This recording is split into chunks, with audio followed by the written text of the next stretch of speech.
All right, boys, just a bit of snow. In June. So he said, it's just a bit of snow. In June, that is prophetic. How, you ask? The Lord gave me a vision when I was in Jersey. And in that vision, I saw snow falling. And I heard the Lord say snow. And I immediately picked up in my spirit that that is going to be a sign of the end times, is the weather. So it's not going to be like something that's just going to happen and it's just going to be looked at as a coincidence. No, people are going to be like, whoa, something is not right here. That is going to be a sign. And they knew this.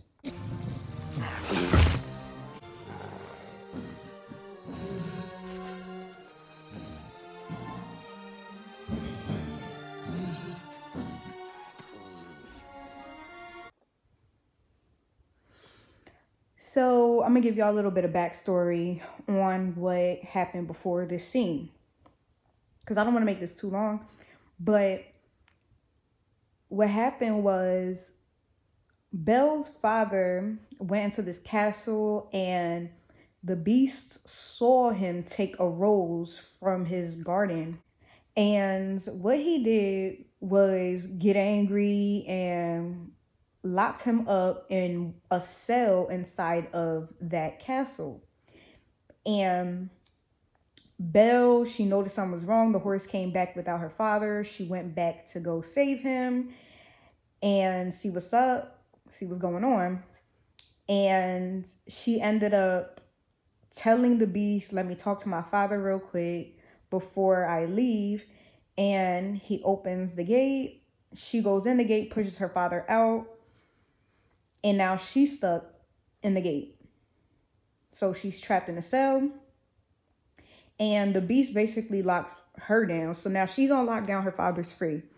So now it comes to the point where she escapes.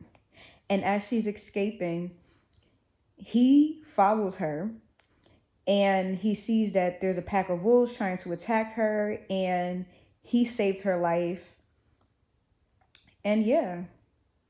So she looked at him differently because she saw him being evil to her and her father. But then she saw a change in him in that moment. Like, he saved my life. Like, he could have just let me die here if he didn't really care about me. And so she goes over there and helps him out because he's wounded. And this is spiritual because this is how I feel. Not all of this, because remember, they twisted stuff too. But that's how I feel about Jesus, is that he sacrificed himself, obviously, out of love. And there's no greater love than that. So, you know, she saw something different in him than she did in any man, because no other man would do that for her. And she knows this based on what she's been, you know, based off what she's been singing. She knew this. Also, people see that I really don't go anywhere, which is temporary, because where is there to go? Like, I'm in Atlanta and I'm working a regular job. You know what I mean? Like, it's not like I'm doing anything right now. So where is there to go? Like, if I'm not doing the work of the Lord, it's really no point. But people see it as like I'm in prison. I literally hear it in the spirit. And that's what happened with her. She was in prison. So people looking at it like, if he really loved you, why would he have you like imprisoned? You know, you look trapped. You know, and that's, I don't know, that's their perspective. Painted blind. You know Shakespeare? Actually, Romeo and Juliet's my favourite play. Why is that not a surprise? Take and pining and so many better things to read. There are a couple of things in here you could start with. Have you really read every one of these books? What? Not all of them. Some of them are in Greek. Was that a joke? Are you making jokes now?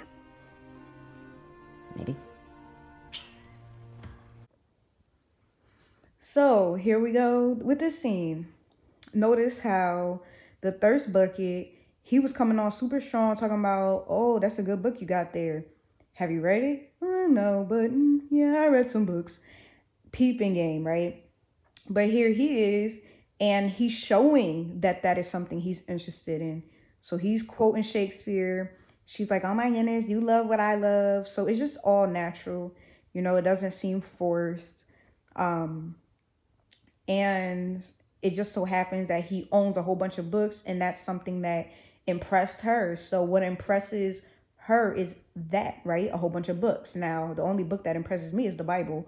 But that's the point. Like, that impresses me. The word of God impresses me. So just everything that he created and the way he created it, it's just like I'm so in love with the word, and literally in love with the word. So it's like he's making that come to life, you know, slowly but surely. Like, I thought it was impressive that God even put a child inside of Mary. And so the fact that it's like a rerun, that is crazy to me. Like, this type of stuff just really, it excites me.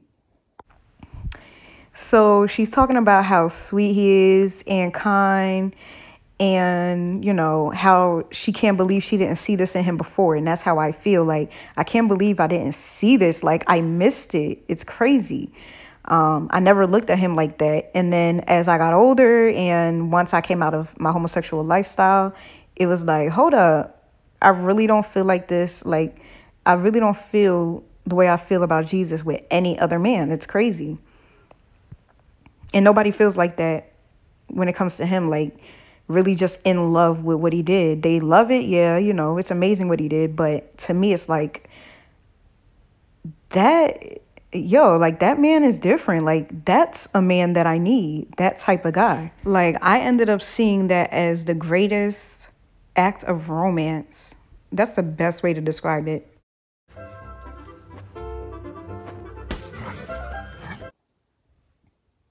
And then this right here, it just shows like how playful they are, right? And that's Jesus. Like, people think that Jesus is this hut one, hut two type of guy, like, stay in line, you know what I'm saying? Like, strict. But no, he is playful. He is funny. He has jokes. I meant to mention that in the last scene. Like, he literally has jokes.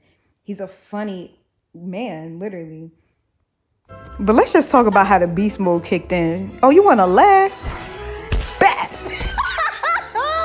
I don't know why every time I see that part, I'm just, you know what? All right, seriously, back to the word. And I want to play the lyrics to this, but in this song, he's literally talking about how, like, he's surprised that she likes certain things about him, or that she's not afraid or budging, you know, at certain things when it comes to who he is as this beast that he turned into. And that literally is what Jesus does. Like, he gets shocked when he says certain things, and I actually like it. Okay. And I'm sitting there like, Jesus, you're Jesus. Like, you're perfect. Like, you know, I'm your bride, so you shouldn't be surprised. But it literally does surprise him that, you know, certain things, you know, don't put fear in me. It's like, oh my goodness, like, she's so strong. She's so fearless. But yeah, I just think that's very crazy, y'all. So this is why in the last video that I made about the Beauty and the Beast, I said Paris is very spiritual. They knew that that was my place that I always would want to go to. Literally, the Lord asked me this when we first started becoming close, you know, when he revealed to me that I was right. And one thing he asked me was, if we could go to one place, where would you go? And I said, Paris. And mind you, it's not like I watched this movie and was like, oh, I want to go to Paris. Like, no, this is my first time watching this movie ever since I was young. Like, and I don't remember it from then. This here is a PSA because these demons are a mess. Only, you know, certain people gonna understand that. But anyway, so y'all, let me tell you something. I can already tell because of how people move. They be moving so weird that people don't be like, oh my goodness, that's her favorite place. That's where she wants to go. And then taking pictures or videos. I'm in Paris. Trying to, like, I guess, make themselves feel better about their life. I don't know. But guess what? I don't care. Because guess what? I want to be there with him. Like, it doesn't matter to go alone. Like, yeah, that's amazing. But to be in Paris with Jazzy, Okay, that's not how you say Jesus. But anyway, y'all get the point. Continue. What happened to your mother? It was the one story Papa could never bring himself to tell.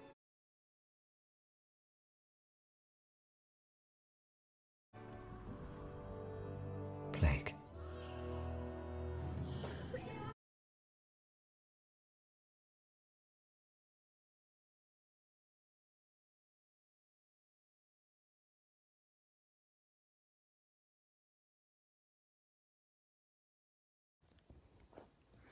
Notice in these movies that are supposed to represent the bride of Christ, the wedding supper of the Lamb, notice that there's no parents in these movies because they already knew that my earthly family was going to turn on me. And you can see that the mother died. Okay, that is symbolic because that is what's about to happen. All right. And she didn't realize how evil that's me. All right. I didn't realize how evil my family was until I found the Lord. Right. So she didn't realize what happened to her mother because her father kept it from her. But spiritually, my father, God, he kept it from me until I was able to handle it. And so, as you can see, he grabs a mask and he says, a plague. They knew that once his bride awakened, that the plague was going to start. That's what started the plague. Me becoming awakened to this world and to who I was, embracing it. Boom, a plague, chaos. Let's go.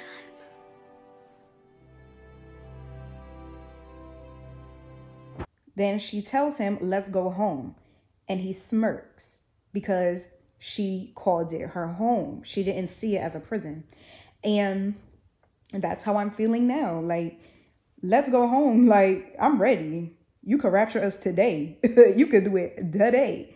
Like, you can do it in the next minute. Like, you could do it last week. I'm ready. You know what I'm saying? Like, I'm ready to go home. But y'all, keep staying tuned. Don't miss each part. If you haven't watched part 1, 2, and 3, go ahead and watch it so you could keep up with what we got going on. I'm literally going to break this whole movie down because every single scene literally relates to my life, the bride of Christ, prophecy, all that. It's crazy. It's blowing my mind. But yes, have a blessed day, week, month, and a year in Jesus' mighty, holy, precious name.